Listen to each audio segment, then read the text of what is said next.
दोस्तों, एक बार फिर से आप सभी का इंस्पायर्ड फाइटर पर स्वागत है।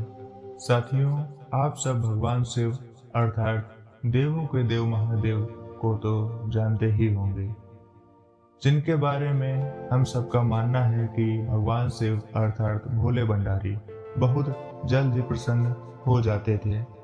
तभी तो बहुत से ऐसे असुर थोड़े ही समय में तपस्या कर उनसे वरदान प्राप्त कर लेते थे और बाद में वो असुर सृष्टि पर अत्याचार और कभी कभी तो स्वयं महादेव को वो वरदान देना भारी पड़ जाता था।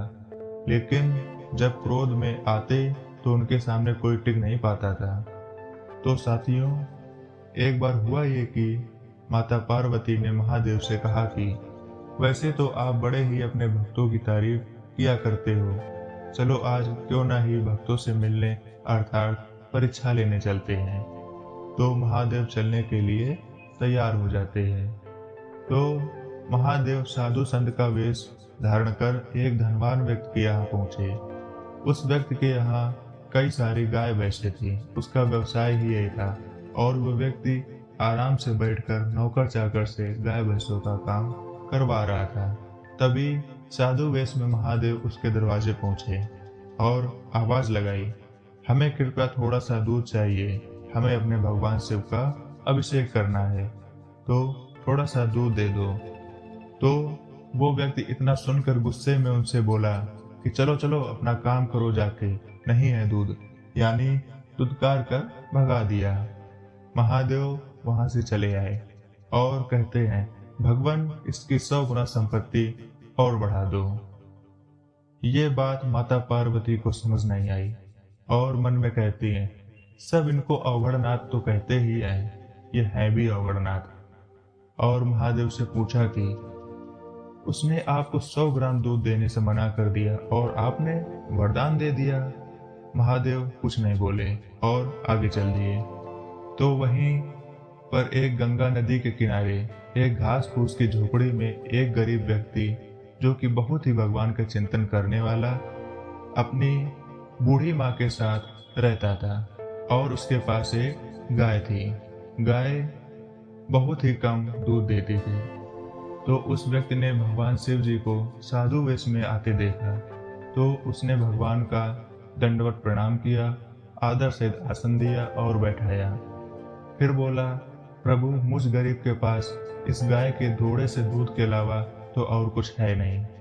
तो भगवान शिव ने कहा, वही दे दो। शिव जी दूध पीकर वहां से चले। तो उस व्यक्ति ने कहा, प्रभु आपने यहाँ आकर बहुत बड़ी कृपा कर दी, कृपया आप आते रहना। तो महादेव मन में कहते हैं, भगवान इसकी माता और गाय का अपहरण कर लो। तब फिर माता पार्वती कहती हैं, भगवान आप ये क्या कर रहे हो? जिस व्यक्ति ने आपको सादर प्रणाम किया, आपको बैठाया, आपको दूध दिया, जिसके पास कुछ बातें करने के लिए माता और जीवन यापन करने के लिए गाय थी, उसको भी आप मारने के लिए कह रहे हो? और एक वो व्यक्ति जिसने आपको एक बूंद दूध नहीं दिया, उसको आपने 100 गुना संपत्ति बढ़ने का वरदान दे दिया। मतलब हमारे तो कुछ समझ में ही नहीं आया कि आपका स्वभाव क्या है। तब महादेव मुस्कुराते हुए बोले कि देवी, तुम समझ नहीं पा रही हो कि उस व्यक्ति ने महादेव यानी साधु वेश में मेरा अपमान किया। जब उसके पास और संपत्ति बढ़ जाएगी तो उसके पाप और घमंड और बढ़ जाएंगे, वो अधर्म के रास्ते चलने लगेगा, तब वो सीधे नरक में जाएगा। और ये गरीब व्यक्ति धर्म के रास्ते चलने वाला, हमेशा दूसरों की मदद करने वाला, अपना वक्त माता और गाय में लगाए रहता है और अब ये उनसे अलग होकर अखंड चिंतन करके सीधे परम धाम का अधिकारी बनेगा।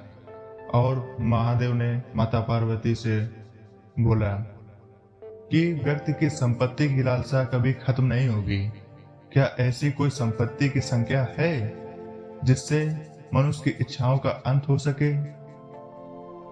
व्यक्ति को अपनी परिस्थितियों के अनुसार चलना चाहिए। जिसके पास जो है, जितना है, उतने में ही खुश रहना चाहिए, लेकिन हमेशा ईमानदारी से जीवन में आगे बढ़ने की निरंतर कोशिश करते रहना चाहिए। दोस्तों, आपको ये वीडियो के जरिए जानकारी कैसी लगी कमेंट बॉक्स में ज़रूर बताएं और वीडियो को लाइक, शेयर और चैनल को सब्सक्राइब करना ना भूलें। धन्यवाद।